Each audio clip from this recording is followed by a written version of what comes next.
Three, two. What is up, everybody? Welcome to another Afro Taku live stream. I'm MGG, and I'm joined here by my co-host.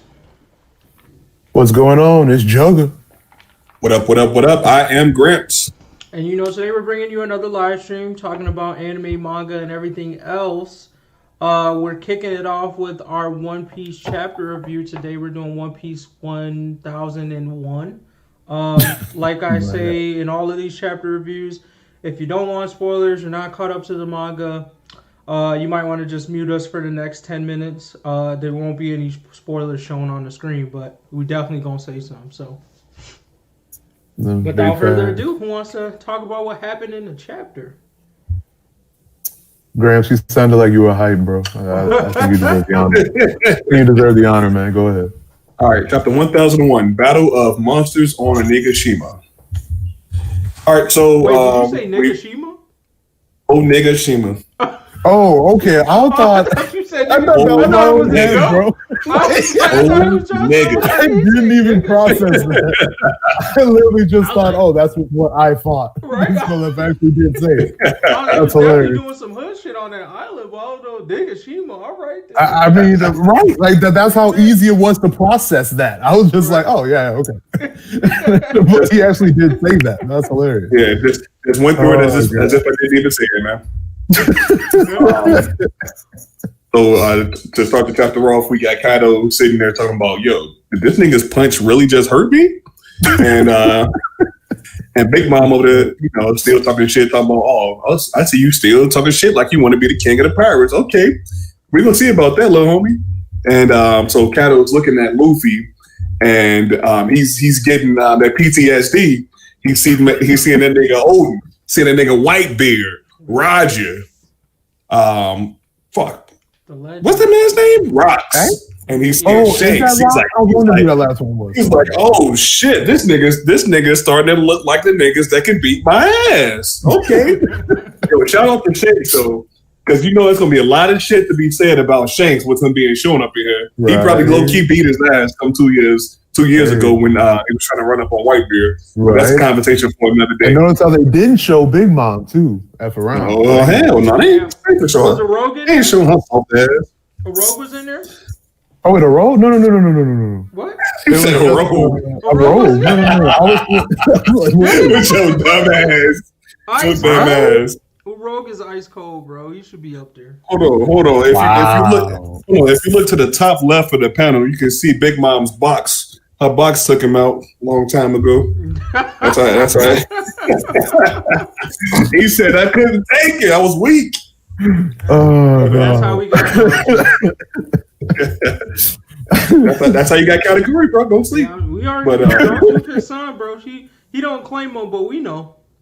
He got a daughter, but he got a son. Exactly. He just stay with his mama. He come visit Kaido on the weekends. Who? I said he stay with his mama. He just visit Kaido on the weekends, bro. No. He come through.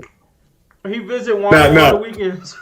now, with us talking about Katakuri being actually his kid, can he beat Yamato still? Katakuri?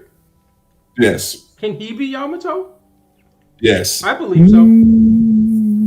I haven't seen anything from Yamato to tell me that he wouldn't be able to win for right now. Yeah. She got that Thunder Boggle. And you see how with Luffy even see in the future, he can barely dodge Kaido's Thunder Boggle. But for me, it's like the way I be looking at Yamato, kind of the way I look at what's dude name? From Big Mom's crew, the candy motherfucker. That's like the oldest. Oh, Sparrow? Yeah, like a nigga that deserves, like, you deserve respect and clout in the area, but you don't have like a named role. You're definitely higher than the special chess pieces like Lord Ovens of the world, but you still not really commit. Like you can hold your own against the real niggas, but you can't win that fight. So that's why I still lean towards Katakuri being strong, because I think she can hold her own. I do, but I would still think that Katakuri would eventually take the dubs in like a fight with her. If he didn't have like the Sanji bullshit, like I can't hit a girl, because he was being extra honorable in his fight with Luffy. So I'm kind of like, oh, I hope he don't have like that Sanji, like, oh, I don't fuck with women. I can't fight women bullshit. I don't think that would be the case for him. Mm-hmm. I mean, he did knock his own damn sister out using Conqueror's Haki. So I feel you, but you know, his sister's is different though. No lie. I mean, not just I don't advocate for abuse, but as a younger kid, I mean, I fought with my sisters before. Like it happens. That's fair. You don't put hands on other women, but your sisters, you may throw hands here and there. And you go like, all right, He said because he know he'll always limit how much strength he uses. He'll just give him enough strength to say, "Hey, I'm still your brother. Put some respect on me." But not enough. No, my older sister. I mean, now it's a little different because I mean, you know, testosterone and shit kicked in. But shit, in my youth, my sister was beating my ass, bro. I'm not afraid to say it. Put me in everything. Sisters, don't sleep on them. Don't sleep on older sisters. They got hands. Oh, believe me, I'm definitely willing to admit that until I probably turn like 10 or 11 or some shit.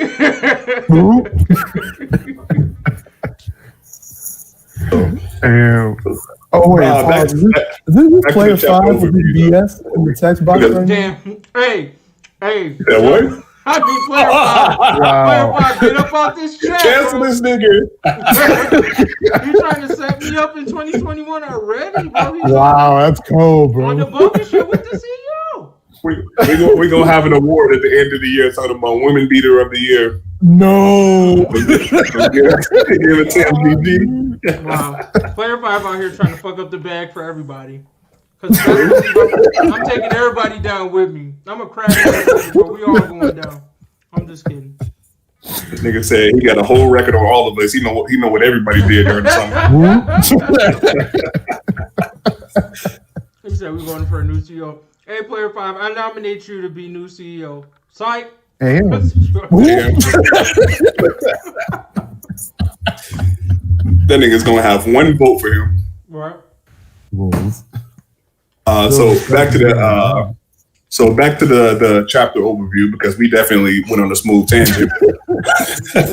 so Kato put on a little smirk talking about Thunder Bagua, and then that nigga came in with the faster than lightning speed, and Luffy even seeing into the future was just barely able to dodge it. I guess he got grazed by that shit, and Kato was like, oh, okay. You're doing better than last time. I ain't dropping your ass in one hit. And then immediately after, we see Big Mom coming over there swinging Prometheus at Luffy. And guess what? That nigga Zoro coming through Foxfire style, slice that bitch in half, bro. Stop playing with him. That was going to happen.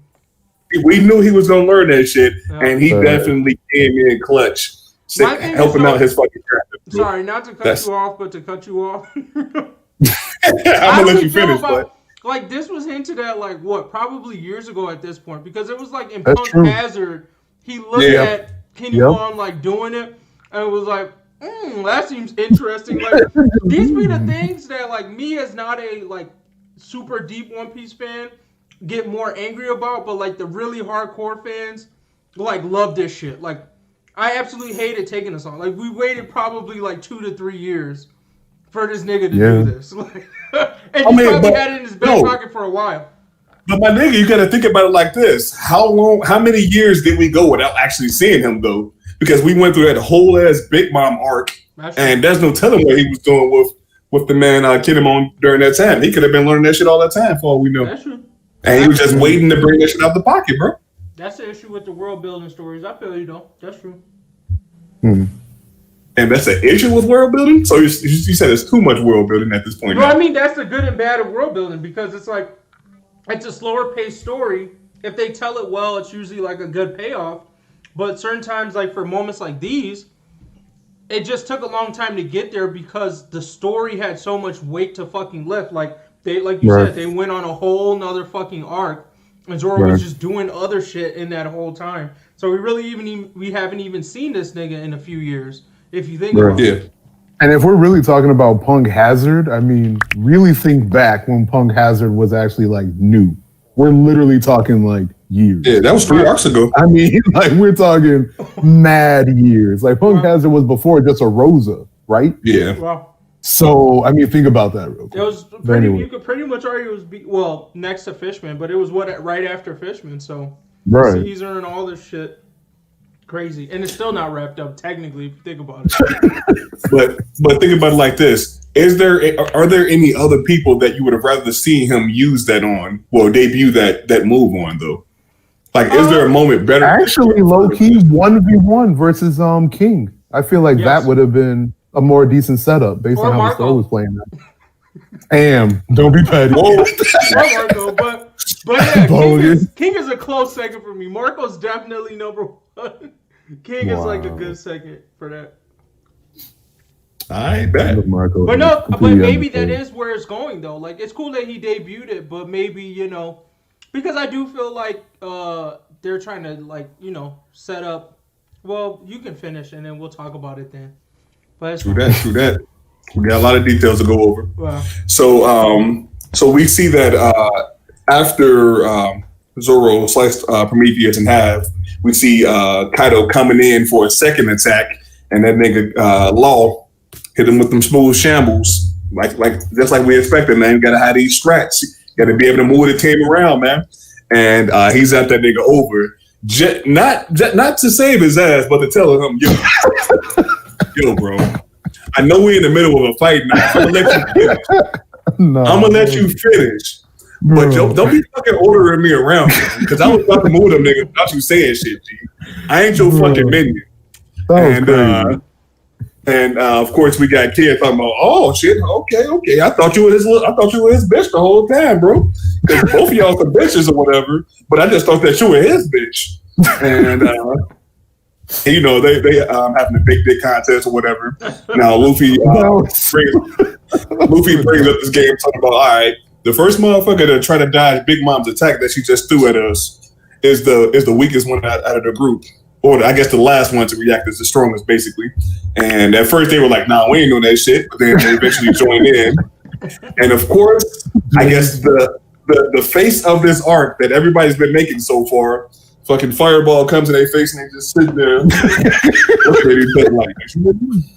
until they all get smacked in the face. So of course you get a little bit of that One Piece comedy thrown into the mix. Plus that's also a little bit of disrespect on Big Mom, because he basically just had her Prometheus attack them niggas and they basically didn't do shit to him. So -1 point for Big Mom. And in the meantime, we see Zoro and Killer. They run up on Kaido talking about, all right, this is our chance. We finna fuck this nigga up. Zoro putting the bandana on this shit, gangster style. They think they finna fuck him up, but Law goes for the neck, tries to behead him. Zoro goes down below, and as we expected, nada. They put a simple indent. Said, boom, all right, get up out of here. And immediately afterwards, we see Law, Kid, and Luffy. They go in, do their main attacks, and we finally get to see, I guess, another one of the attacks on Kid's repertoire. That nigga turns into this big ass armored giant, which is, I picture it to be kind of like a metal version of Capone's, what is it called, like Big Father or whatever. Uh-huh. But I'm guessing this is like the offensive version, since Capone is like a defense guy and he's more like an offensive guy. Yeah. And Kid's basically expected that he's going to pummel him to death. Luffy, of course, we know he can do Ryu, and Law is expecting to attack him from the inside, but for some reason he's throwing some fucking sharp rocks at him or whatever the fuck he's throwing at him. And of course, as we all expected, that also didn't do shit, and the nigga turned into a dragon, and we see Big Mom throwing on top of Zeus. I forget throwing on top of Zeus, and they getting ready to do work. And we can make some predictions. Them niggas about to get dropped right now. All right, so here's what I'm gonna put out there. One, all right. Let's talk about the visuals, right? Like the three moves we saw. So like Luffy's calm gun, whatever. It's just an opening move. I actually was not a fan of what I saw Kid pull out. I'm kind of disappointed. I think it looked dope. Like I like the little skull touch that they put in the middle. But as far as like the move itself, I was actually pretty disappointed. it's not what I expected. I'll put it that way. Like, it just wasn't an interesting move to me. I was like, okay, so you try to squeeze this nigga to death? Ooh. Yeah.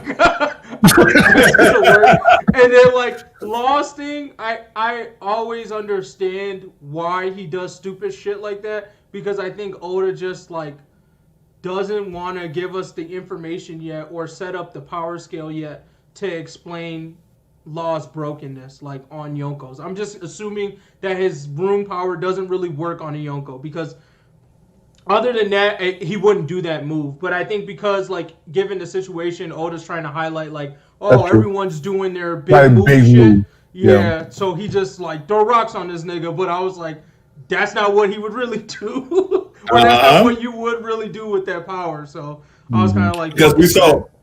Because we saw what he did against Doflamingo, and that attack, his what was it, like a gamma knife or some shit like that? The gamma knife would have actually killed Doflamingo if the nigga wasn't able to repair his insides. So that should have been the nigga's first attack right off the jump. I don't think he wanted to get that close to Kaido, bro. Kaido would have slapped it. I don't think he would have survived the Thunder Bagua the same way Luffy did. That nigga would be KO. He would have died. No, big fact. That nigga would have died. Like one clean move. All the video game fighter KO sounds will pop up as that nigga got hit, bro. The Mortal Kombat KO, the fucking Tekken KO, all that shit will pop up if that nigga got hit with that. Nah, bro, that shit would have went in slow motion. He would have had the GTA wasted screen pop up.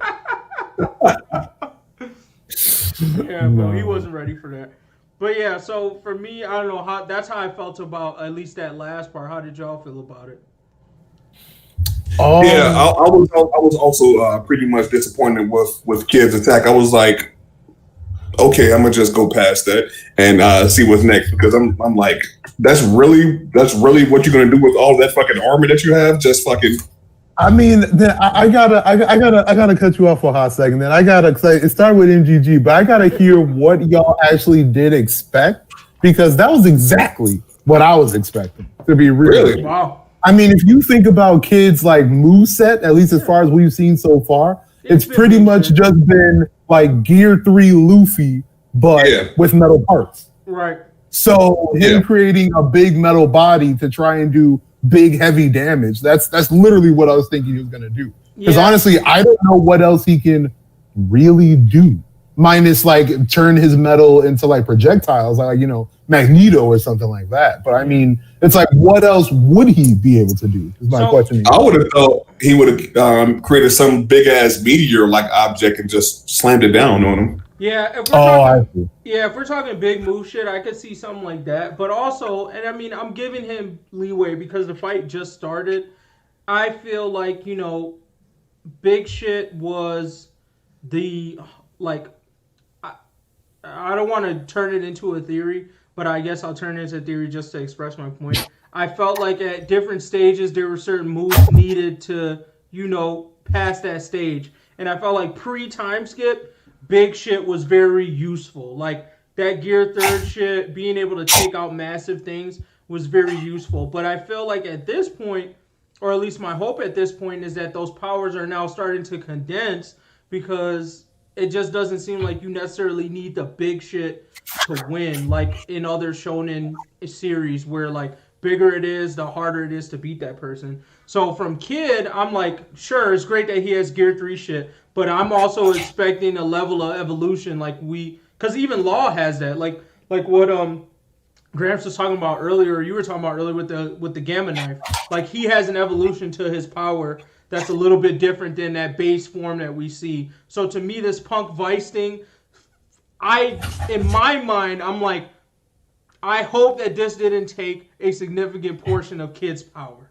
I would be very disappointed if he was like, Punk Vice, yo, I'm about to turn into a little guy for 5 minutes. Like, you know what I'm saying? Like, he did the Luffy bullshit. Like, he had a Luffy stipulation to doing that move. I would be like, damn, that fucking sucks. Like, I'm definitely expecting, like, a more smaller, fine-tuned move. I know Kid isn't tagged as, like, a smart sort of captain, but I am still expecting, because even we're getting intelligent moves even from Luffy, so I'm expecting something more intelligent or more like different with that electromagnetic power, and I'm hoping that that difference means something that's finite but powerful, or like small scale but powerful in the way that like Gear 4, while it's still kind of big shit, it's still a more condensed version of like a Gear 3. Like it can output this probably more in terms of strength than Gear 3, but it's like a condensed form of that. And I feel like I want to see something like that with electromagnetism, whether it's like, I don't know, a fucking sword, or he can, pull the iron out of niggas' bloods. I don't fucking know, but I'm just expecting something more intelligent from that. Would y'all fuck with him having a type of awakening where he was able to change his metal into these explosive bullets, where he's basically reforming them into these bullets that when they make contact with whatever object, they automatically explode. You get all of the shrapnel and basically kind of like whatever you have from Bakugo, but in the form of bullets hitting you at a rapid speed. Would y'all fuck with that as one of his bigger attacks? That could be decent, and that's for round. Not like, well, first off, that alone could actually be mad decent, especially with hockey. If you can actually put that into your projectiles, so that could be like mad strong.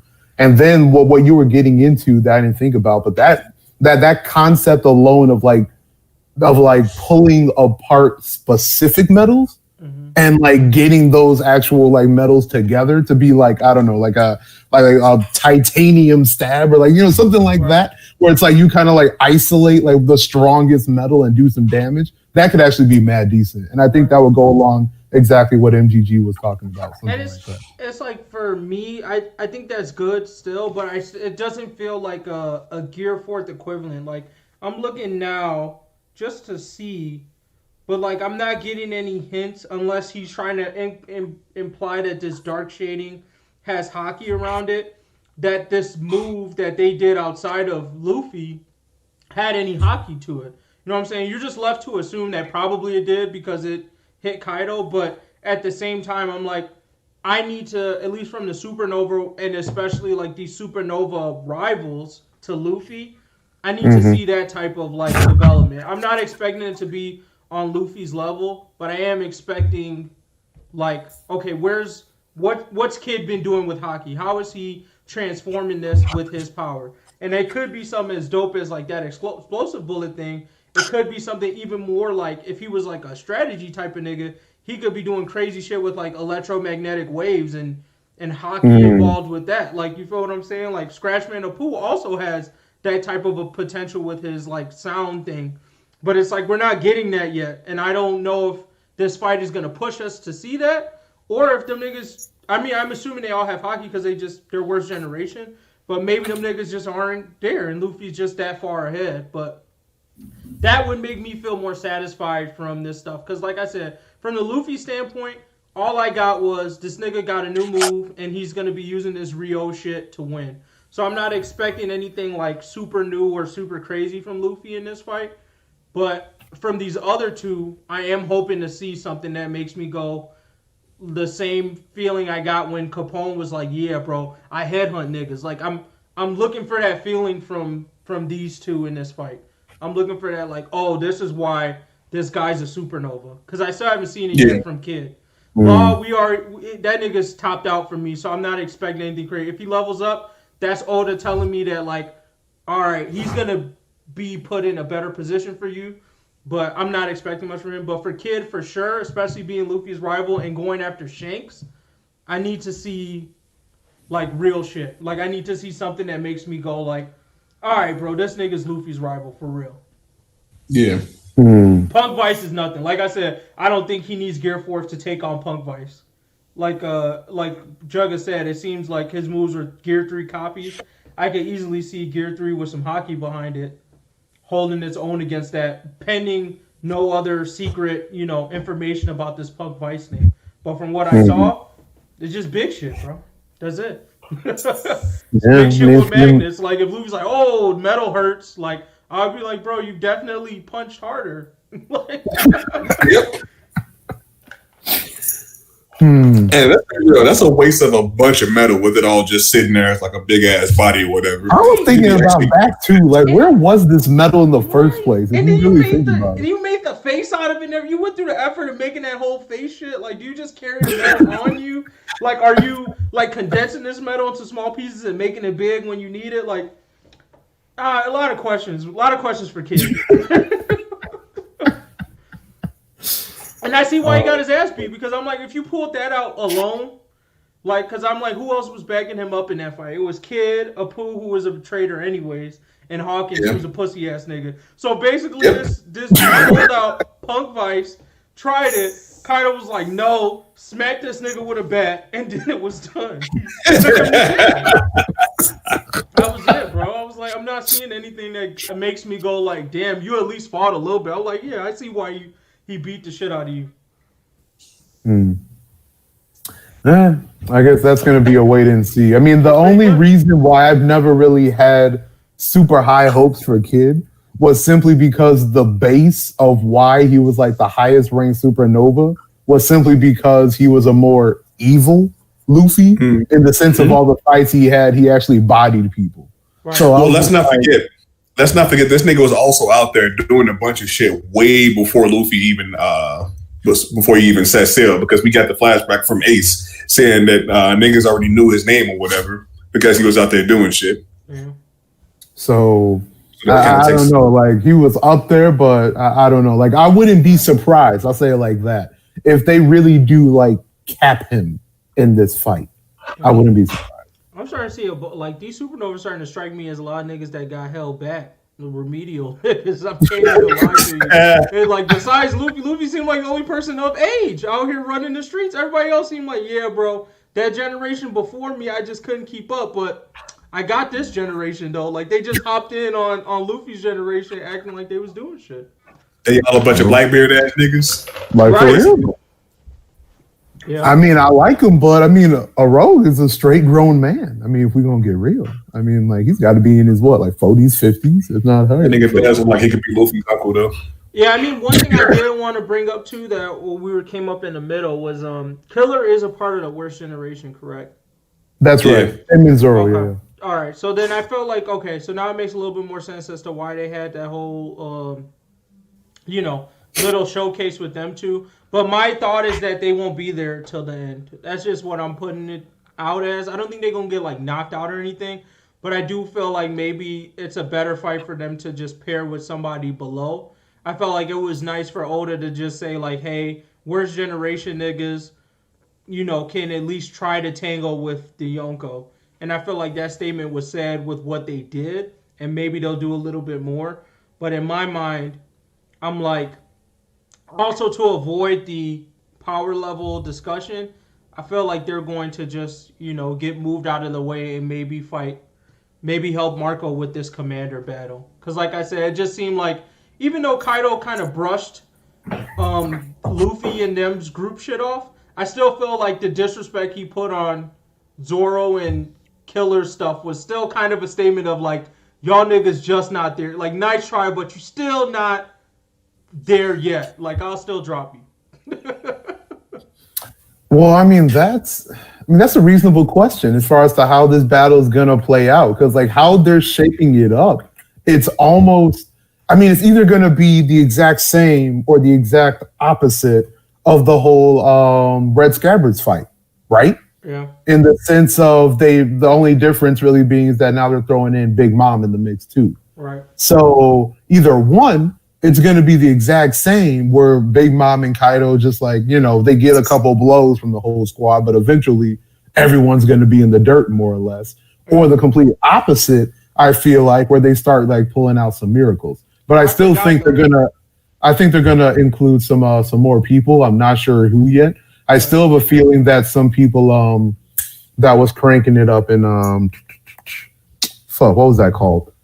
What was that meeting? The whole like royalty meeting. I still feel like I don't know. Like somewhere in the back of my head, I feel like some of that's about to pop up at like somewhere in this war. So I feel like really, But it's just a thought at a bare minimum.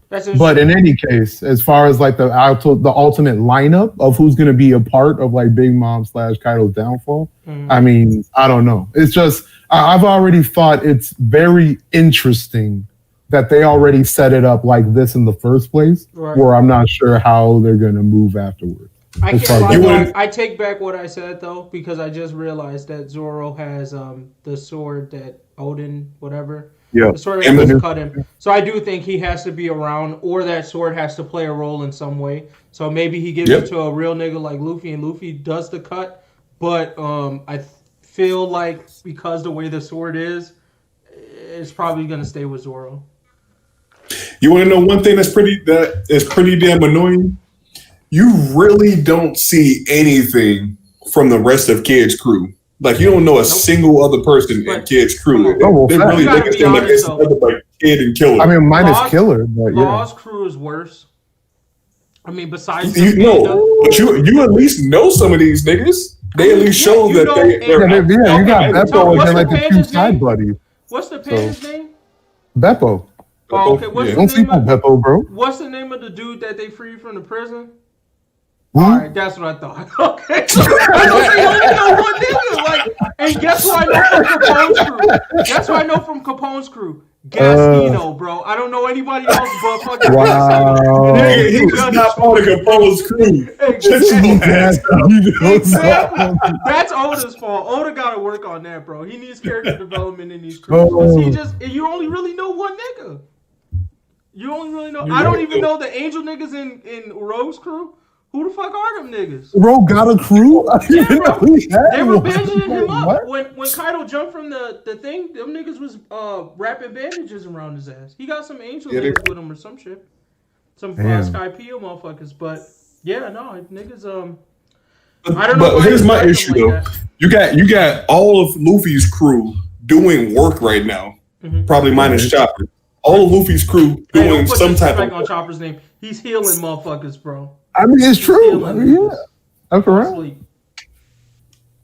We're gonna assume Chopper is about to be one of the biggest come ups in the game, bro. Marco is about to teach him about being a doctor.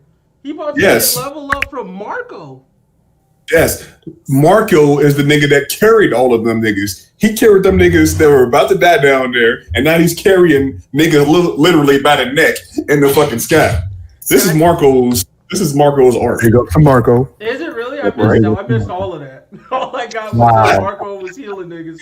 That was about it. All those fighting parts, I was kind of like, huh? What? Who? All right. Damn. This was sad. Hey, you a whole ass Marco hater. I see what it is. That nigga, bro, he's not like, I get what y'all saying. I get that his power is like whatever, but it's just not, bro. It's just something about him that's just not all the way there. I just can't put the respect on him. Sorry.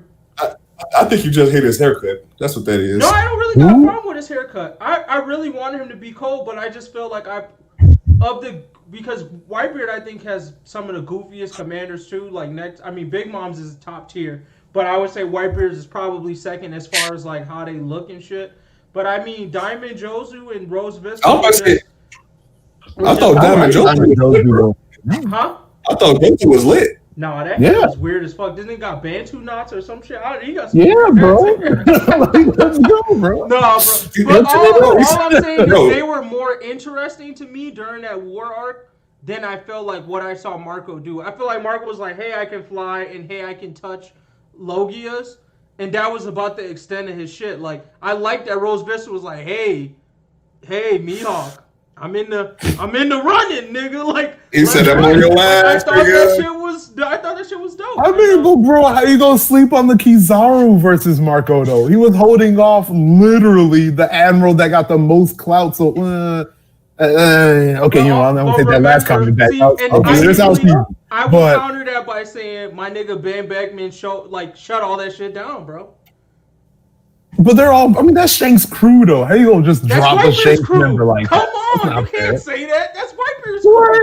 Because Shanks' whole crew look like the definition of basic, yet we know they're the definition of OP. All right, like you really can't say that about no other character. I'm saying Yonko crew to Yonko crew, right? The expectation is second in command, probably third in command, whatever. Y'all should be able to at least hold your own. I don't know if win or whatnot yet, because I feel like those details aren't fully clear. But hold your own against the Admiral at the very least. So I don't expect. I feel like if Dogtooth was there, he should be able to hold his own against motherfucking Kizaru. And if King was there, he should also be able to hold his own against Kizaru. Win, different battle, right? I think some of those commanders could win, some of those commanders could lose. But hold your own, yes, that should be a default. Like, if you're not doing that, like, why are you the second in command, bro? Get the fuck out the crew. You can't hold your own against Kizaru? Think about it. Like, as a Yonko commander. So you're telling me you look at that entire fight as a basic fight, and that was literally it? Nothing else stuck out. I'm not going to go that far. I'm not going to put that much disrespect. That's cold. I'm not going to put that much disrespect on Marco's name. All I'm going to say is, I'm just not a fan. That's all, bro. He just needs to show me something that would turn it around. But to me, I like the way I see Sanji, I guess, like the disappointment I have in Sanji. It's just what I feel for Marco. It's just something about his character. I felt like Oda just didn't fully flesh out for me to enjoy him. I don't enjoy him on the screen. I would have rather Diamond Jozu been on that motherfucking island, or fucking Rose Vista been on the island, or even motherfucking Katakuri like helping niggas on the island. I don't know, but I when Marco showed up, I was just like, okay, damn. Go ahead and give my boy what's his name? It's like you don't picture him as the next strongest nigga in the crew or some shit. I'll be the nigga that will get my ass beat by Marco because I definitely wouldn't put respect on his name. I know that. I know he deserves respect. I get it. I get y'all. I'm not arguing with y'all that he doesn't deserve respect. He has the title, so I know he has the hands. But in my mind, I just still think I could beat that nigga ass. Like, I don't know why it's in my head, but I would just say, like, if I was in that world, I would probably get dropped because I would definitely try to run my fade. I would definitely try to run the fade with I see the issue. You taking that nice shit. It's because you take that nice shit for granted, man. Niggas out here be, no, because they be walking around with the fucking smile on their face. Whatever they show Marco over here healing motherfuckers up in the Ben Beckman, I'm scared of that nigga.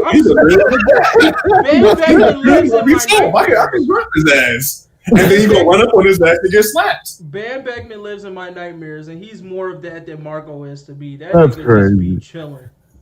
That's crazy. Yeah, he got a whole ass. Marco versus Ben Beckman. Who y'all think win? See again, that's not exactly because it's clout. Look, the entire Shanks crew clout is enough to beat the entire One Piece verse. All right, so that even bringing them up in combos. I'll do you a favor. Fat guy with the meat. See, I knew it. That's what I was thinking of. I know he OP though. Like what? I'm not sleeping. Are you kidding me?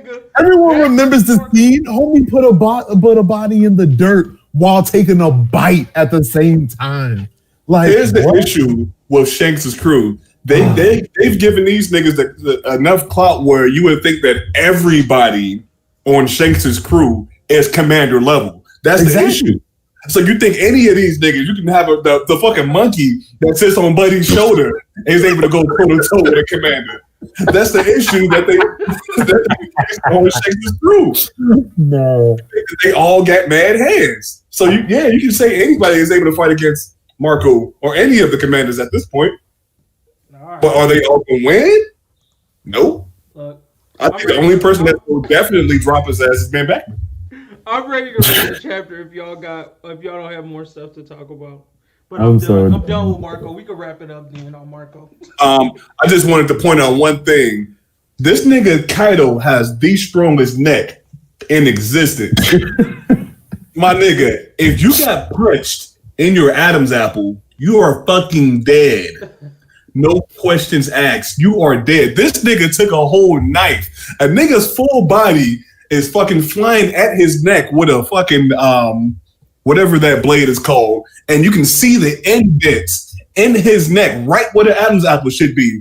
And he said, "Ha, I'm still talking. I ain't even choking." The strongest Adam's apple that you will ever see on this planet. Yeah. Neck game.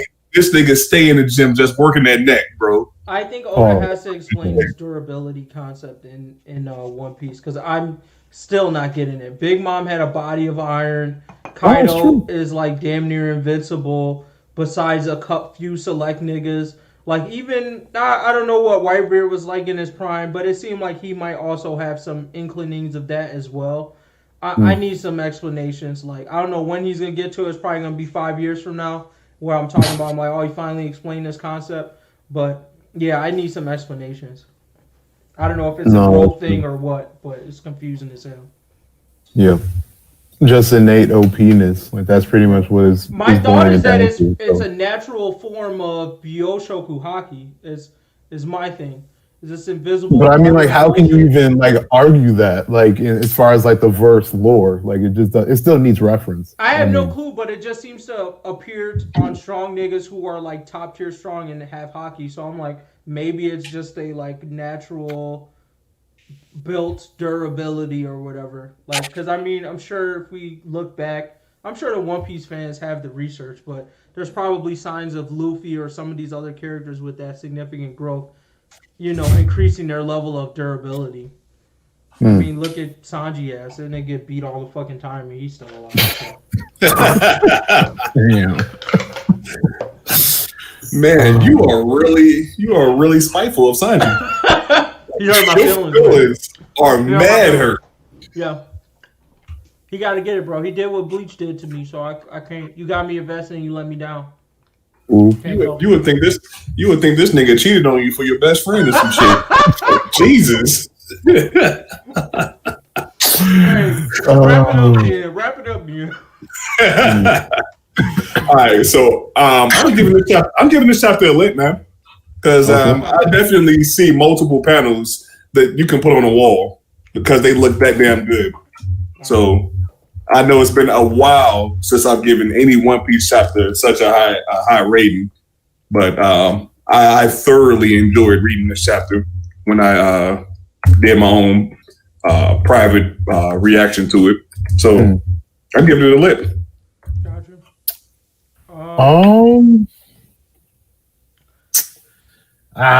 It's like I think I'm gonna give it a lit minus. It was up there for all the reasons that Gramps just said, but there's just a couple of things that I can't get over. One of them mainly being the whole whoever doesn't move away from Prometheus is like an actual boss. Right. Now, don't get me wrong, it was hilarious. It was funny, but it took away from like the gangster feats that we were seeing in the chapter. I mean, like, but it's hard to explain because it's like, the scene itself made sense as far as like the whole of One Piece. As far as the One Piece chapter goes, it makes sense. It's just this chapter, I was hoping for it to be like all real, just boss action, just going in, starting into like the intro for like one of the main last fights. You know what I mean? Right. And it took away a little bit from that. So I was like, but still, wow. You know, I was still laughing. Again, it was great, but it was like, eh. So it was like right there, but there was just a couple other things that they could have maybe piled on. Like that could have been another feat that Zoro did, just be like, oh, that one slash with Emma wasn't that hot. Let me build it up again. Like even if he didn't actually do the slash, but like he does the actual adjustment that you see. And it's like, oh, dude, let's keep it going. You know, like something like that. But in any case.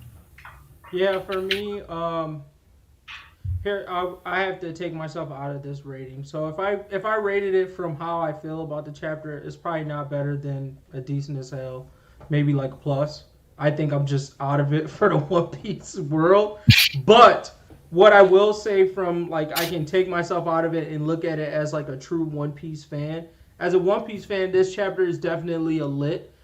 The disappointment is that this really should have been chapter 1000 because I think in one chapter, Oda did an amazing job of covering every aspect of why One Piece got 1,000 chapters. Like the fight with Kaido gave, you know, the pull that everyone loves about One Piece, right? You know, when we finally get to a good fight or a good moment, Oda always executes that well. But the other part that he added was that comedic portion with the Prometheus. I think that's the part that people always forget about One Piece.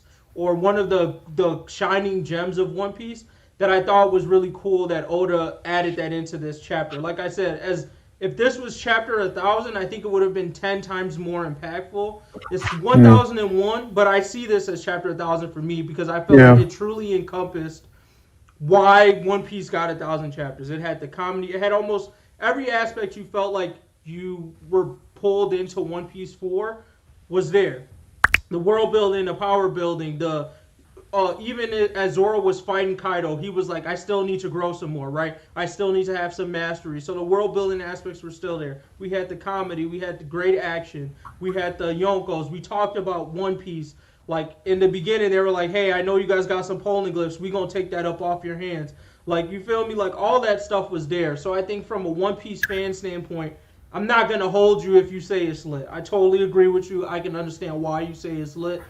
From my personal perspective of reading this for a while, being a little bit over some of this, like, stuff, I think I would just give it, like, a decent as hell. Like, I don't feel like I walked away from the chapter remembering that much what I read. Like, the way lit chapters, like, stay with me after reading it, like, the reactions during it, I felt like I had little bits of that in reading this chapter, but I don't think it was the same effect as, like, lit chapters in other series for me. So for that, that's why I say it's decent as hell for me personally. No, complete agrees. All right, so on to the next one. I know that was a long One Piece chapter review, but we put respect on it because it was 1,000 chapters. So, My Hero Academia. So, overview for this chapter, I'll just run through it real quick. Basically, we see the prison break happen. I am extremely fucking shocked that this shit is happening right the fuck now. The world is over. that is basically the summary. Like, we can go into details on what specifically happened, but I think really what we need here is that prison break has started. My bad, spoiler alert, I'm late on that, but either way, if you don't want the chapter spoiled for you, mute us for the next whatever. This one was a long one, but 10 to 20 minutes. I'll add 10 to 20 minutes in there. But yeah, so like they broke out of motherfucking prison.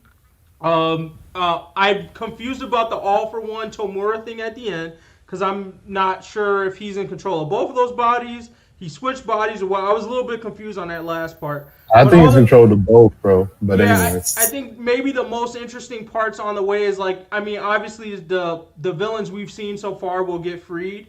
I do think, I wish Player 5 was actually on here because he probably could add the insights. I feel like some of the pictures that we saw of people that they like spent a little bit more time on might have been villains from Vigilantes.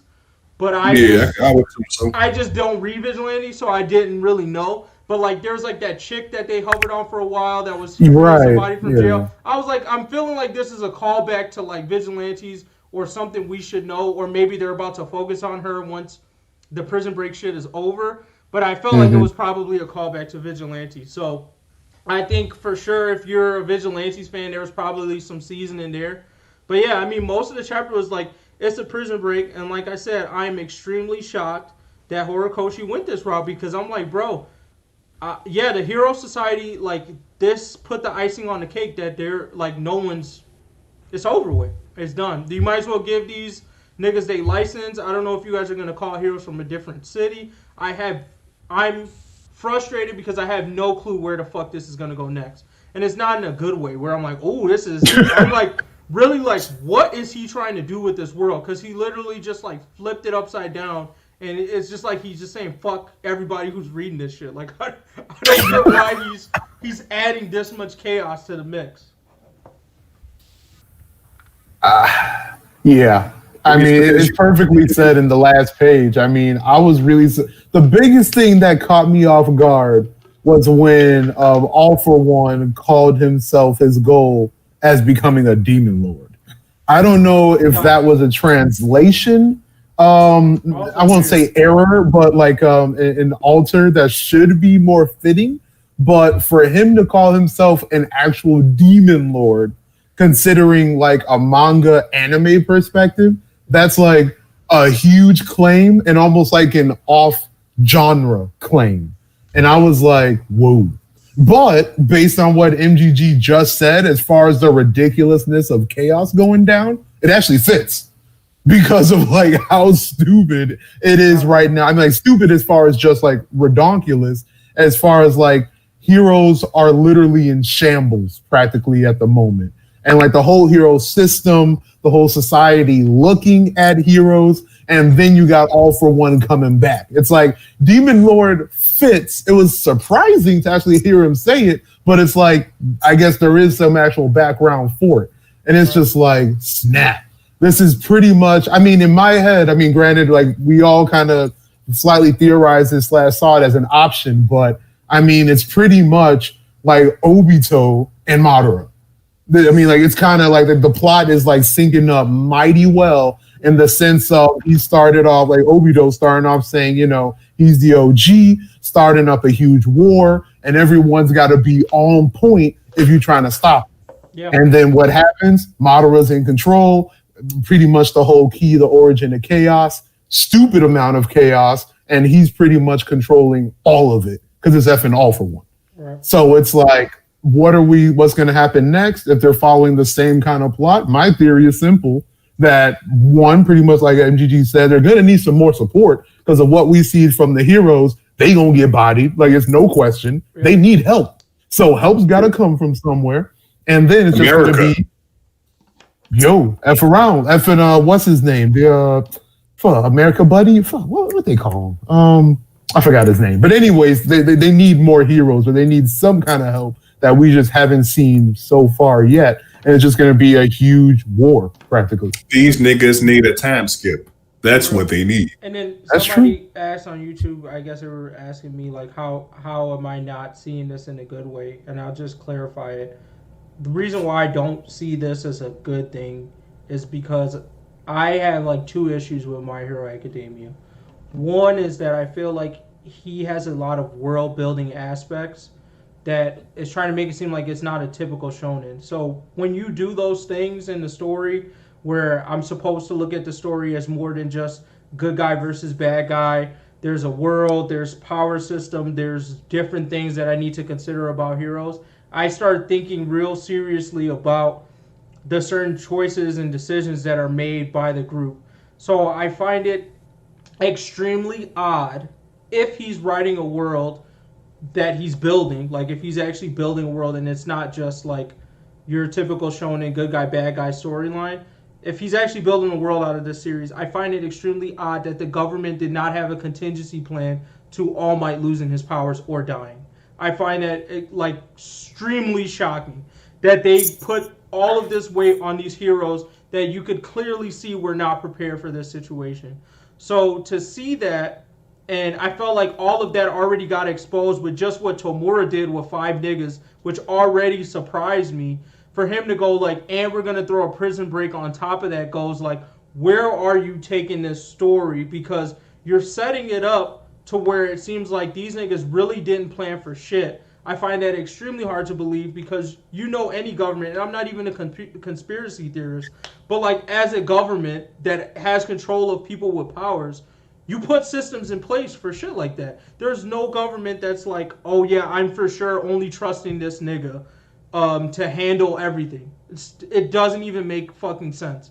And the fact that they alluded to that exists through Hawks, saying that they took Hawks, the government took Hawks, trained him to be a fucking hero, shows me that the government is slightly smarter than that. So because of all this going on and then adding the prison break to it, I'm just really confused on where he's taking the story. It might turn around and be a good thing, but that's my personal issue with it. It just feels like he's combating between like the world building aspect and then this like shonen storytelling that he's doing, and they just tend to conflict, and I'm just like, whatever. I get what you're saying that I guess he's added more stuff about the plan for the Shigaraki attack. I see that they plan, but I still think from the outside perspective, and it's just my opinion, it was a dumb plan. Like, it didn't seem like it was prepared well at all. I think that could have been executed way better. Like, I mean, Night Eye also had a plan. It failed shittily, but I think his plan was better than what the fuck they did to try and get Tomura out of the fucking hospital. And it ended up failing, so.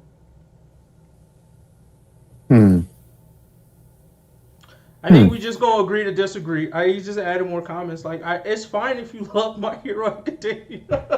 Like, I just disagree. But all right, my bad. Go ahead. What you were saying. I just wanted to address that. No, you're good. I mean, I was pretty much done. I mean, to kind of piggyback a tad of what you were saying. The one reason why I'm not really liking what's going on now is because they're practically confirmed again that this is like the Obito Madara kind of like plot situation in the sense where, well, especially starting off where Deku says that Shigaraki is someone that needs to be saved. That fact alone, at least as far as like a shonen standpoint, means that at some point in time, Shigaraki will likely be switching sides. And that fact alone F's me up. Yeah. So... Well, I mean, Deku did kind of allude to it in the like chapter before this one or 2 chapters before when he was like, "Yeah, you look like he needed to be saved." Right. Which I was like, corny as fuck, but sure, it's a shonen. So I don't know. It's like I mean, there's still potential. You know, things aren't set in stone yet. F around, like that thought could end up effing with Deku, just be like, Shigaraki, give me your hand, I'll save you. He's like, suck a dick, and actually still does like some more hardcore damage. I'd be about that. But I'm just saying, based on just at least my personal history with anime and manga, it's shaping up to be a little bit more typical than what I was hoping Boku no Hero would do. So we'll see. We'll see. Hey man, I don't know about y'all, but I'm just all I want to say is welcome back, Muscular, because I don't know who fucking. That nigga about to get knocked out again. I was like, highlighting it. I was like, bro, you got knocked the fuck out by Deku. At a million%, bro. It was a 1,000,000%. Yes, very true. A million. But once you got dropped that early, though, I still feel like I can't expect that much from you. I mean, you might turn it around because, like I said, the pro heroes are utter trash. So he's definitely gonna body a lot of them. But like, who would have dropped him? Who else would have dropped him though, other than fucking Deku going 1,000,000%? You're right. Who got that much strength? Here, I ask this: you think he's stronger or weaker than Rappa? That's actually a good question. That'll answer the question. Because if you think he's weaker than Rappa, then yes, I know one. His name is Fat Gum. He'll knock the shit out of this motherfucker. If he's stronger than Rappa, then yeah, no, most pro heroes is not beating them. Because Fat Gum pretty much used up all his energy to do that shit. So that's hard to think about. Also, the lady though. I mean, you don't think she can squash his ass? She gonna sit on him? I mean, because he gonna punch it right in the cheeks. he gonna make it jiggle.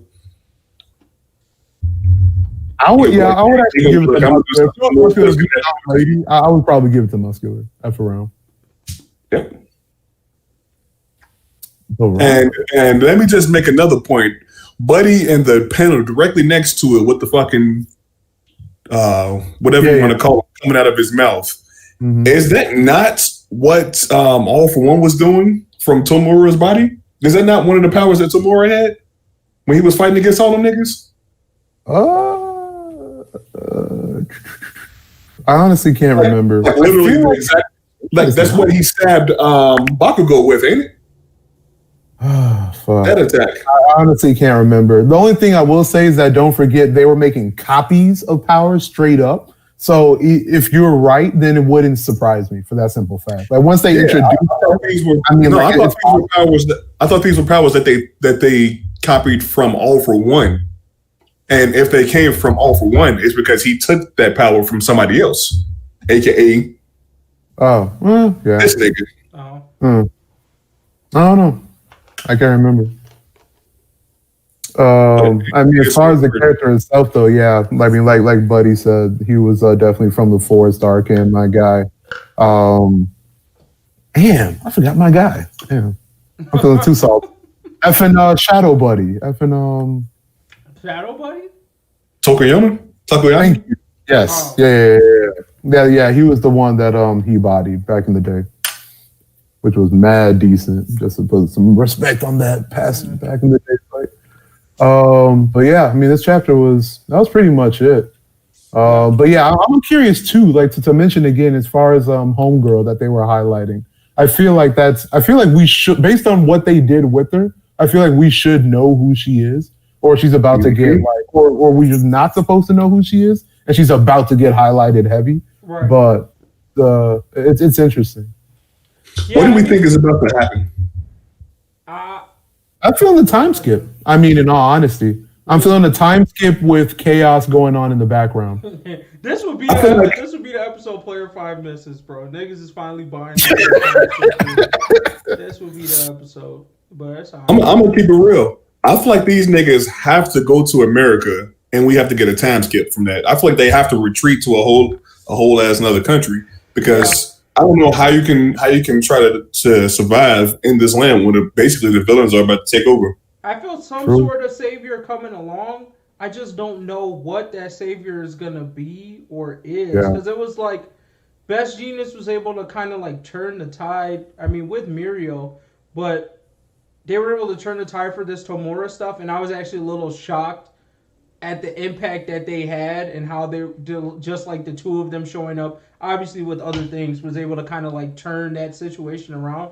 So with that, it makes me, I don't know if concerned is the word, but curious and interested to find out what he's going to use to be like the savior or protector for the heroes in this situation, because I want it to be big shit. I feel like that's coming from my typical shonen reading history, is like situations like this is just, big shit, someone just shuts it down.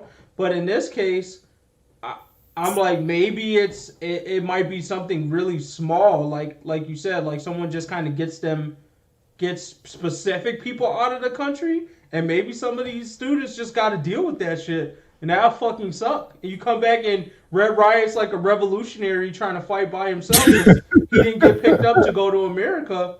And they, and then Deku and maybe Bakugo and maybe Shoto are like the three that are able to kind of like escape, and everyone else just has to fend for themselves.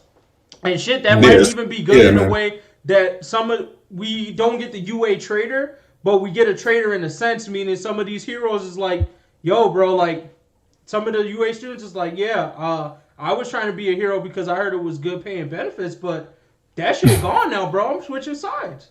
And just flip up on niggas like. That's around. I can see that. True. And then you said, I mean, as long as they don't try to bring grape juice ass over to America. Yo, I was just thinking of him. Yes, I can definitely see that. Bro, leave him. You kidding me? Just be like, hey, yo, bro, we got some mad shotties up on this side, bro. That's all you would need to say. It'll already be a wrap. Like, what? But you know he's gonna try to come though. For sure. His little sneaky ass gonna try to fucking stick to the plane or whatever and be like, yeah, we out this bitch. I can definitely see that. What dirty ass. Oh, fuck. But no. Yeah, I don't. Yeah, there's nothing that they should actually do as far as like hardcore after this. I would be mad surprised. Unless they do like a one more like very small breakout and get effing Giganto Makia back. Because don't forget, he's technically locked up right now somewhere. Yeah. No, he was on the way of being transported to that location where these niggas just broke out. Ooh, never mind, GG. Well, then they got a ride back. Because they going to pull up and this ain't going to be there. He going to take their ass back. Yo. Well, he can't get over there now because they shut down like every way of getting over there. Like the whole road, excuse me, shut down and went underwater. So Gigantomachia is no longer going over there, but I mean, if he's en route, though, that nigga can swim, right? You said he can swim? Yeah, he can swim. Wait, right? have we seen him swim? I can't remember. We haven't seen him swim. I don't think we have. But I hope he can swim. He probably tall enough he can just walk through that bitch. Hey, fuck it. I mean, they getting off. They getting off. Like, I mean, they can take over that island. Also, same thing, like, jailer heroes. I just felt like he built such a potential diversity of characters and heroes, and then just like threw it all away. That's another part that kind of like just hurts me, because I'm just like, you have all these like hero jailers, I guess, and it's like, what do I get to see from them? Nothing. They gonna fucking die. Like Pro Hero, same thing. It's like you build this world of top 10 heroes, and you know what I'm saying, this person and that person, and it's like most of them died in this arc. Like I didn't get to see. I got to see a couple of shitty heroes like Lockdrop, and I was just like, damn, like why build this? Point. Like why? It's a good point. Niggas? They pretty much had an opportunity to make like a low key like what was the One Piece one? Impel Down. You know, they could have introduced like a Magellan kind of character that could actually make noise. A warrior that could hold some shit down. But it just seemed like, and that's the other part that bothers me on the prison side of things, because it's like, yes, you guys are locked down and secure, but at the same time, it's like, did they also go like, hey, if there's ever a prison break, you know, All Might's gonna save us? Like, that's kind of disappointing. And I'm just like, that's also, I just feel like anybody thinking for more than like an hour about this would clearly see that All Might is a single point of failure. Like, and at least have 1 to 2 contingency plans for that. But it is. It is. No, let me just say how much I would hate to be one of the guards at that damn prison. Even before the prison break, you just sitting there like, gee, if even one of these niggas broke out, I'm dead. Like a single look, dude, this is a maximum prison for the dirtiest of all villains across that whole damn country. Right. You ain't strong enough to fuck with a single one of them. I couldn't do that, bro. You can't pay me. No, that's mad facts. I mean, like the simple fact that they just have like kind of standard SWAT team like Popo there is like, really? Like y'all don't got like an actual reserve of like top tier A heroes, at least a few of them on standby, just in case. And here's the thing that fucking kills me. So y'all know that these niggas were taking these niggas. There's a whole villain society, well, a whole villain organization of people who had these bullets that can take your fucking quirk away. But y'all wouldn't think to try to use that same thing on these fucking villains so that they can't try to break out and fuck everybody up. I definitely any standard government would use that. Like that's just like let's get real. If this is real life, that wouldn't even be a question. As soon as they found out his existence, they would have been mass producing that on the government side hardcore. That wouldn't even be a question. Putting airy bullets all over the place in that prison, or just hit airy walk through and just touch everybody. Fuck them all up, man. I mean, and Anthony added, he was just like, yeah, they explained why he got out. It's because there was like, 2 all for ones at the same time. And like, I totally hear that. I get that the prison was technically secure. My thing is just, I still think that that's a contingency that niggas could have accounted for. I don't know. I understand that the all for one reveal was super whatever the fuck, but I'm kind of just like, there's just too many things that he added as world building pieces in the world that the heroes or the good people are just like, no, I'm not going to use that, but I am going to take a villain's kid and turn him into a fucking hero. Like, or I'm going to take Eri and turn her into a person who can heal people that I want them to heal. Like, there's a lot of gray areas that they choose to use, but then they don't use the gray areas effectively. It's just odd, bro. Like I said, in general, I hear your points.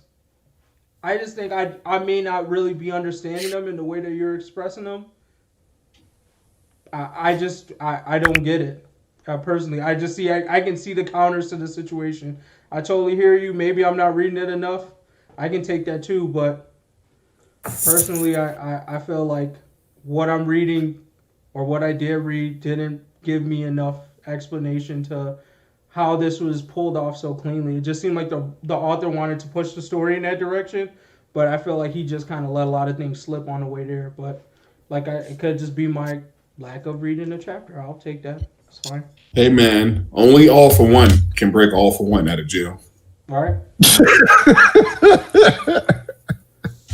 That's the easiest way to put that, man. Like I said, I just need to see some niggas that even the score again on the hero side. Because right now, the shit is so unbalanced It's just like, bro, maybe you should have just started the story off this way. Like, that way I don't have any of these fucking questions. But it's just like the world is back to whatever they said it was beforehand. And I mean, I'm sure that's fine. That fits from the story standpoint. But for me, from like the interest that I have in this world as itself, I'm just super disappointed.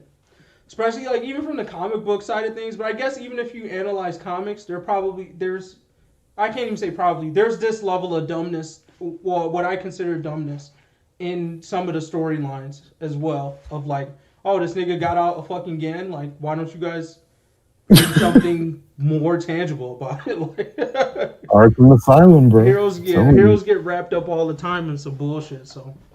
It is what it is. I guess if I think about it that way, then it's just a typical old American comic book. Fair. I mean, but now that I think about it, they have to make it some way for the heroes to have a uphill battle at the end of the day, because technically all of the villains just got wiped out. Yeah, granted, a bunch of heroes also got wiped out, but other than Tomura, who else do you really have other than the niggas who were in jail? So I guess it only makes sense that this would be happening within the story. That's true. I mean, in the sense, like, their numbers definitely got seriously hit in like that last battle arc. I mean, there's definitely logic there. It would just, I don't know. I mean, as far as pure numbers, technically, the hero should still have the upper hand. But you got to realize, at least like us at the Avatar podcast, how we're looking at the whole pro hero system. It's like those numbers literally mean zero. So we're under the impression that, 5 of like Shigaraki's villain squad can handle like 50 pro heroes. Exactly. And that's the way they kind of set it the fuck up. Like, no, I mean, like that's what I'm trying to say though. Like, if you look at, I mean, like, they weren't pro heroes, but even if you look at the effing Liberation Army, think about how many people they dropped at that time. Yeah. Easily, practically. With just like lower, we're talking about under double-digit villains taking on like a city of at least superpowered individuals. Right. The fact that they were able to do that is kind of ridiculous. So if we try to compare those kind of numbers and skill sets with like the villains we know are on the villain side right now and the hero side that haven't really showed us at least as much as we previously expected, not to mention a couple big hitters practically got bodied or handicapped now, it's like, yikes. And I think personally, maybe what would make that easier for me is if he just borrowed a good old shonen trope, the power of friendship. Like, I feel like he just said that shit, and I would still be pissed. Oh no! But like, it would just soften the blow a little bit. Like when he took on the Liberation Army, if they just said like tomorrow was like, yeah, I'm just not gonna let my friends lose, and then beat his ass, I'll be like, all right, I get it. They all just use the power of friendship to get this shit. But it's just like you try to make it, realistic based, and it was just like, no, this doesn't make any sense.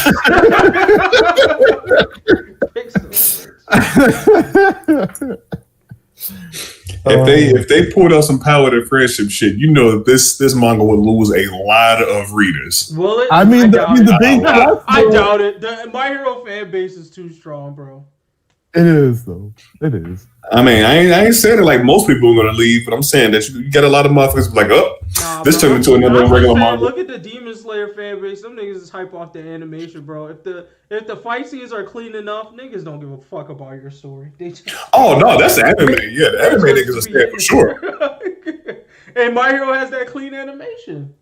Like I said, when this shit drops in the anime, like, and I just need to stop being a manga reader, because when this shit drops in the anime, I bet you if I rewatch it, I will feel a little bit better about it. But it's not going to come from the story. It's going to come from like it looking better. Like the execution will just be better, because it'll just be like, oh damn, like, oh, I can see more of the scale of Tomura's power, or like I'll get a little bit more context.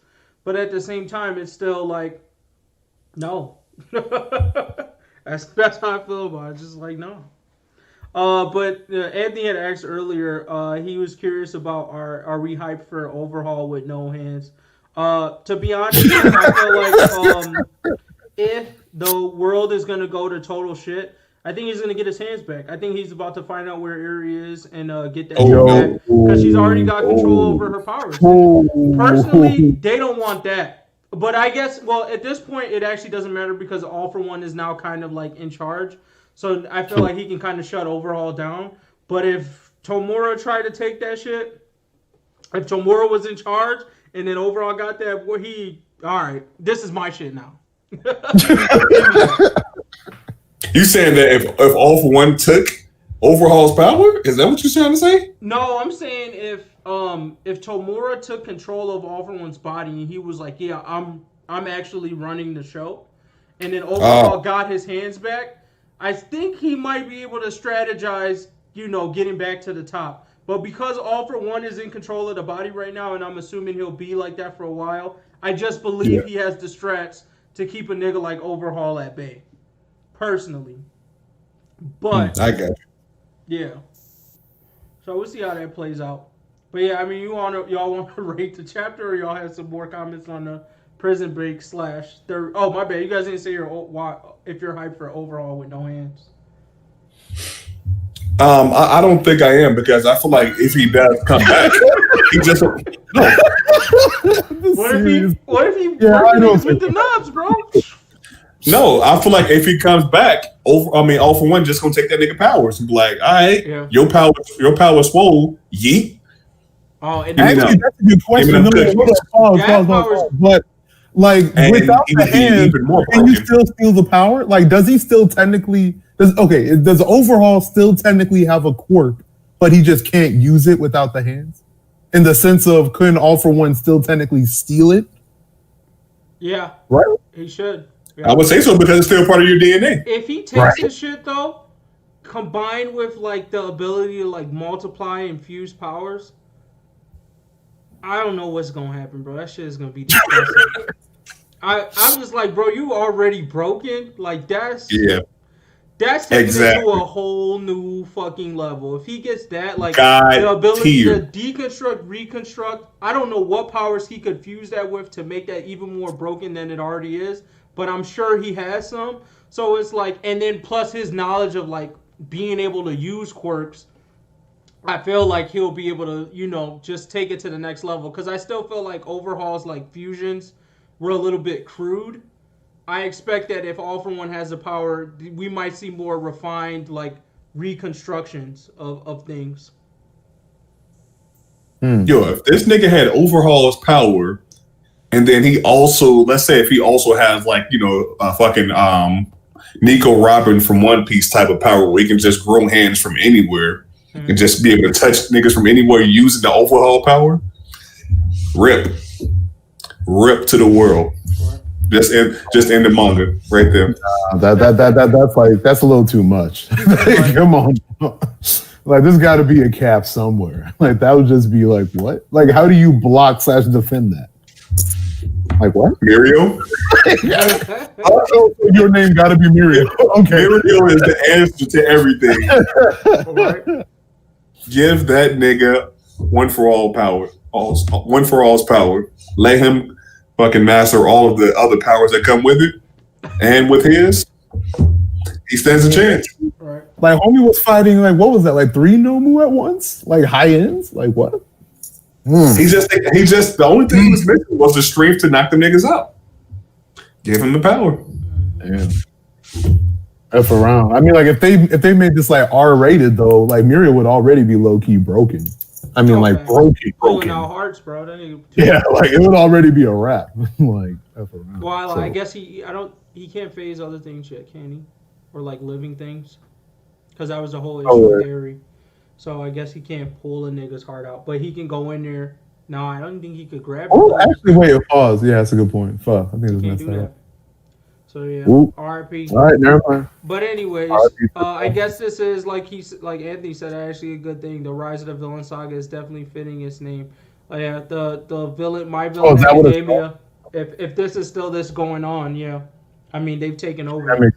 They got a school of villainy now. But yeah, I'm ready to rate. Yeah, let's rate it. For me, this Prison Break thing, like I said, I'm mostly confused. on what it means for the story next. While I'm anticipating what's going to happen, I'm still disappointed for a lot of other aspects. But for this chapter, I will probably give it, like maybe a decent plus to decent as hell. Like, I don't think from specifically the chapter standpoint, I got anything that I was like, oh my god, I'm super hype about this. I think just looking at the first page of the chapter, it's a fucking prison break. Like, you know what's going to happen there. Like, reading the rest of the pages of the chapter, I don't think added much more to that feeling. So that's why I give it, like, kind of like a decent plus. I don't feel like if I didn't read those pages and I just looked at the first page, I feel like I would have gotten the same gist or feeling. I just would know that, hey, there's a face that's going to pop up later. Or, hey, here's this reference from Vigilantes potentially. And then, All for One is in two bodies, which is still... Like, they'll explain it in the next chapter. So, dude, I need to see that at the end of the last chapter? No, because it'll probably get explained in the next one. So. I feel like a typical My Hero Academia fan would give this a lit just because All for One is broken out. But personally, I didn't really feel a lot of hype from it. I'm like, oh, they're fucked. Okay, time skip. Right? That was the base. But the one thing that I did really like is just seeing my nigga Muscular come back. Because you know me, I'm all about the games, baby. Muscular, bro. That's right. I'm all about the games, baby. So seeing him come back, I mean, he's literally the Hulk of the team. If you think about it, I would argue Giganto Machina's that nigga. Oh, right. Well, yeah. Giganto Machina can't turn back into a human-looking form, like a humanoid form. That nigga is forever. No, I thought he was shrinking himself. Wasn't he like shrinking himself and getting bigger at various points in their battle or whatever, like training arcs and shit? Nah, bro. He's never actually looked like a human in his life. Yeah, I mean, never looked like a human, but I thought he was fucking with his size. But I mean, maybe I just remember that shit wrong. But I definitely thought I saw him in like a few. I don't know, like when they were first fighting niggas, that he was like a little bit smaller or some shit. I don't fucking know. But yeah, he is weird like that.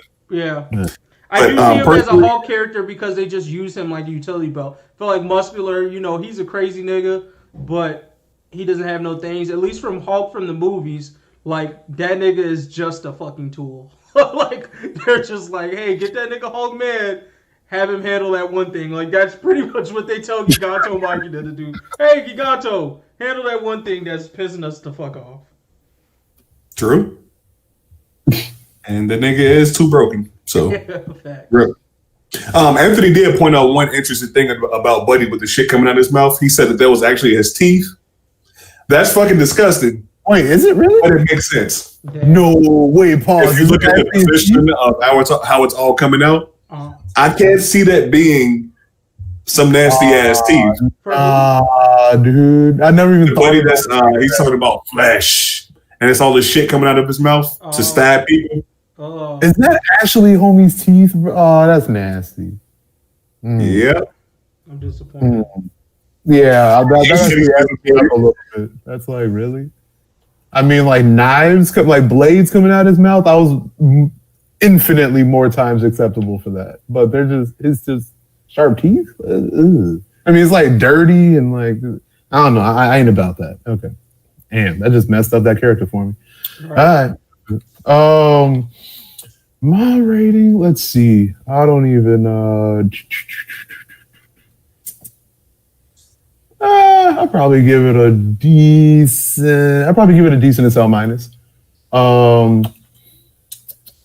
Yeah, I say decent as L minus. More regarding what the chapter means to the story, as far as it being interesting and giving interesting in the sense of like it makes you think.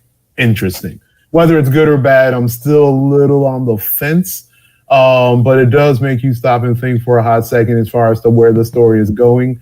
And then the minus is simply due to I'm a little disappointed in the prison itself, hoping that, when All for One wanted to break out, which we knew was coming, it's going to happen. obviously. What we were like, what I was still just hoping for was that more highlights to the breakout itself. I mean, it's not over yet. Hoping that they introduce like a couple of heroes that could actually like, you know, actually be talk worthy and actually like contribute to the verse in its whole. But if it doesn't, then it's just like, wow. So, but right now it kind of looks like that fact. So definitely got to give it a minus for right now. Exactly. Yo, Anthony said something interesting. He said he's hyped to see what Stain's gonna do. Is Stain in this bitch? I thought so. I don't remember if they showed him or not, but I feel like they probably did because you know fans. But I'll be honest, like it's not that I'm not hyped to see what he's gonna do. It's well, I guess I could be hyped to see what he's gonna do because I'm curious to see if he's gonna switch sides now that villains have taken over. Because technically, his craziness is that the fucking real heroes aren't real heroes. So I'm like, does that mean now that the world has gone to shit, he's gonna turn into a hero? If that's the case, that might be something cool to see. If it's not, and he's just gonna be a dick ass villain, I don't give a fuck about what he's gonna do because personally, I feel like it's so one sided right now. It is so fucking one sided. Like any fight with the villain is just gonna be you seeing them punching niggas lights out. Like that's why I feel like everything's going to happen. I'm not feeling like I'm gonna get oh hey here's Fat Gum having a 1-on-1 to save the day type of fight. I feel like I'm just gonna see like, hey, we run in because these niggas is gonna kill us. That's what I feel like I'm gonna see from the heroes. Here's my thing with Stain though. So given what you said, so is Stain in your opinion supposed to be kind of like the main characters from The Boys? Is that your idea of Stain? Stain's perspective, I would agree with that. Yeah, I wouldn't see it exactly as that type of execution, but yes, I expect him, based off what his logic was, to be like, oh, now that it's flipped, I need to murk these niggas. You just disappeared on us, Grams. Mm-hmm. Oh. Okay. But yeah. Woo. Oh shit, I can still see myself. And go. And he's gone. All right. Well, where this is happening? Oh. Anyways, I guess. Sorry. Did you want to comment on that, Jug, on the Stain thing?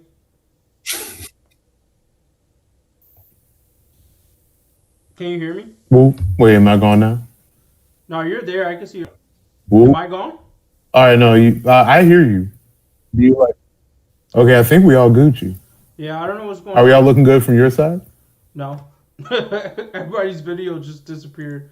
I don't know if it has to do with like the length of the call, but hey, bro. Yeah, his voice is cut. Because I upgraded my computer this time, y'all. Y'all can't come at me, audience. My computer has been running CPU's been good. I haven't got no. It's not my fault. I added some more RAM to my shit, so it should help with that. But and it's been running smooth. But anyways, I guess in the meantime, hopefully shit will get back to normal while we're doing this part. We'll jump to great moments in anime history. So today's great moment is going to be Kizaru versus the Supernovas, 1,000 chapters ish and stuff like that. But to set the stage here is the moment that set the stage of like, oh shit is really getting real. One, because Kizaru dropped all of these fucking supernovas, but two, also because Kuma smacked the shit out of Luffy and his entire crew in this same arc, as well as Luffy punching. Actually, this arc in general had 3 or 4 really major moments because it was like Luffy punched. I even forgot the slapping the shit out of everyone. Right. Plus, we got what's his name? Silver showing up. Yo, Kuma was really rocking them niggas. Oh yeah, I mean it was just one shot everybody. Yeah. I know what I'm gonna do. I'm gonna refresh this call and see if it fixes it.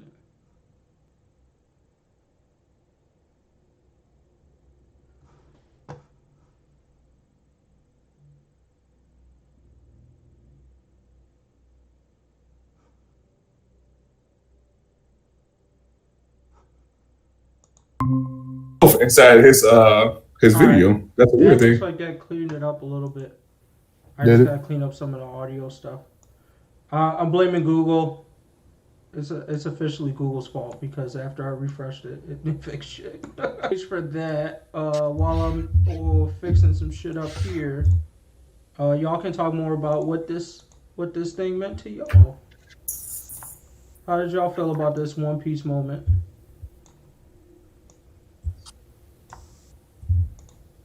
Or not? What? I was saying that y'all can talk about how y'all felt about the One Piece moment. You're gonna blame Google again. Oh my god. Google's fucking fault. Oh, okay. It's Google's fault. It's either Google's or Streamlabs' fault, but it's not my computer. I was gonna comment while we see it, but fuck it. I'm just gonna play the moment. So from what I'm hearing, it sounds like no matter what software we use, you'll be able to hear us. Are you able to hear us? Yeah, I can. MGG. That's not. I can. I think there's just some lag. Oh, okay. Oh shit, that's a hell of a delay. Yeah. Yeah.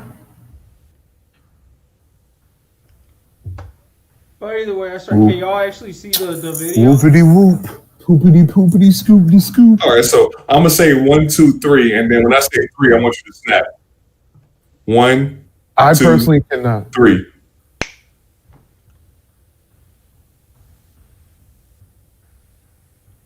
Did he actually hear you? I don't know. Oh, shit. Hey, bro. Hey, we might have to just let me see what's going on.